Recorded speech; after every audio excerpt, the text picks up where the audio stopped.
What is good, YouTube? Quinway basketball analysis coming to y'all with that quick analysis. We're gonna talk about free agency coverage, the last couple wrap ups as guys are finishing up their extensions. Congrats to everybody that made the top 75 greatest players in the last 75 years of the history of the NBA. Some of these players I grew up watching, currently watching, they all have put in a lot of work, a lot of devotion, a lot of dedication to what, got them to this point and to this place.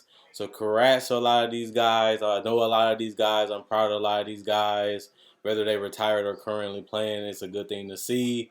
Other than that, let's talk about free agency and let's see what's happening with guys like the Raptors. Precious Achua and Malachi Flynn will be exercised and they will get picked up and they will stay on the Raptors roster. We'll see if they can continue to grow and improve as players and play off of each other. At the end of the day, I like what I've seen out of sophomores and even in the preseason, even in summer league. And you just hope that they continue to grow and build off of it and really fit with this team. They got a lot of veterans and a lot of young players that they can grow with and really just try to build as best as they can with what they have. Both of these players are two completely different players, two completely different roles, but both really are effective in what they do. Malachi is more of a scorer, shot creator. Precious is more of a hustle, muscle, rebounder, finisher. But they both are very good at what they do, and it's good to see them make this list of staying on the team. Jonas Valanciunas and the Pelicans agree to a 2-year, $33 million extension.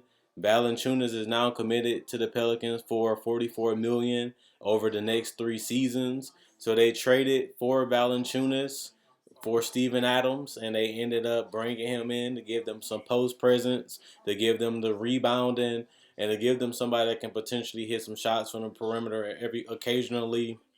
At the end of the day, he's a better offensive and more versatile player than Steven Adams, but still isn't a significant upgrade at the center position just because he's not the greatest defender, but he also isn't going to make this team a playoff team either, even though he is a solid center and he really can produce and he really does play well and does set good screens and he is a great player for what he is.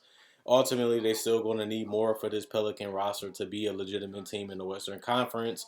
They further away than what you think, especially if Zion Williamson can't stay healthy, especially if Zion Williamson definitely can't, stay in New Orleans because he might want to leave.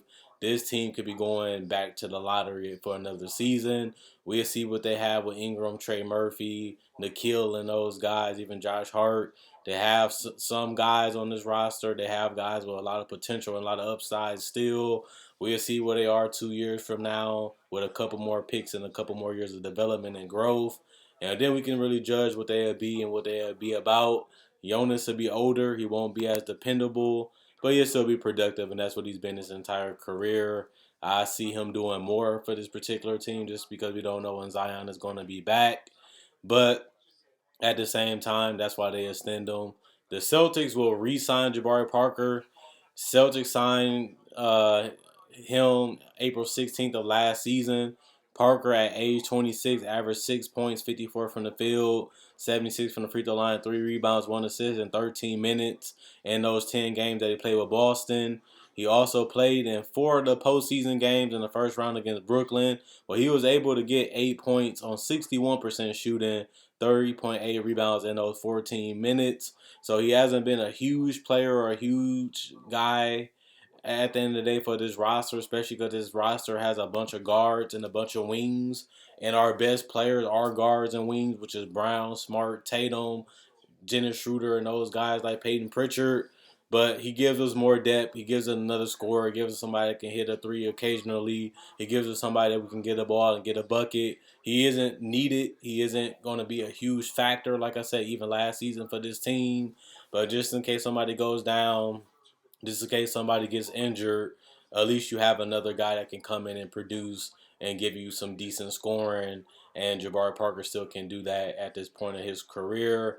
Might not be the biggest name, might not be the best player at this point in his career after the injuries, but he still is a solid addition. Like I said last year, I'd rather have Jabari Parker than not because there's not a lot of players available right now that's better than Jabari Parker.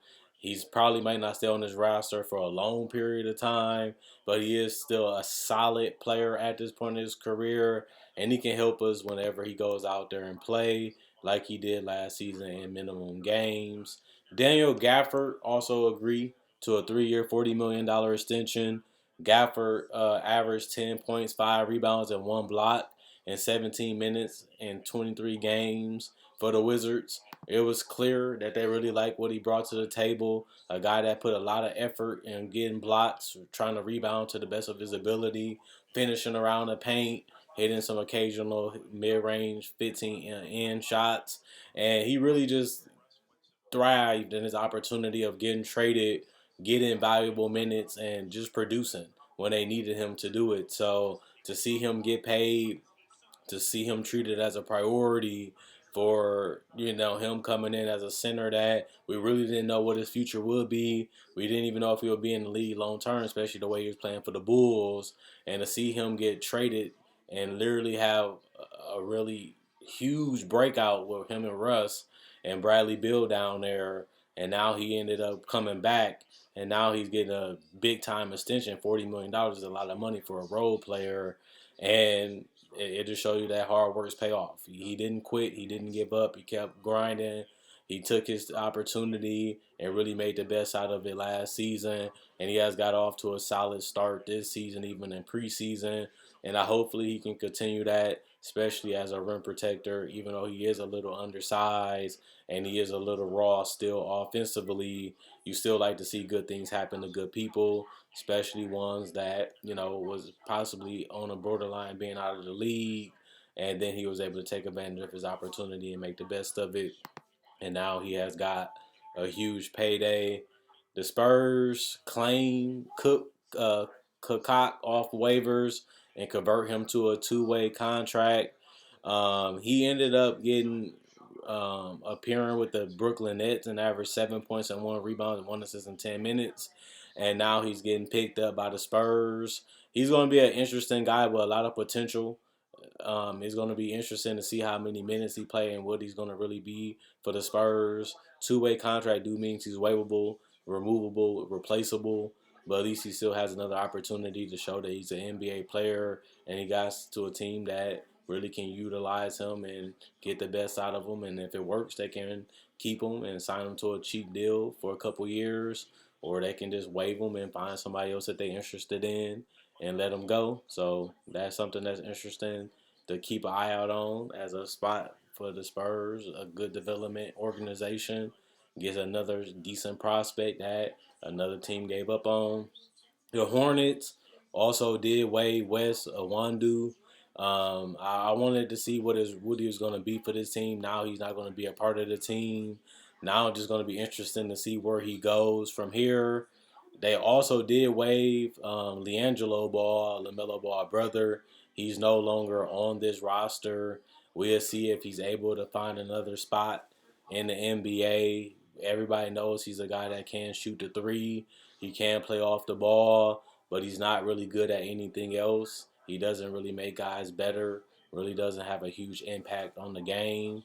But it still will be interesting to see where these guys end up. Will they play in the league? Will they be in the league in the future?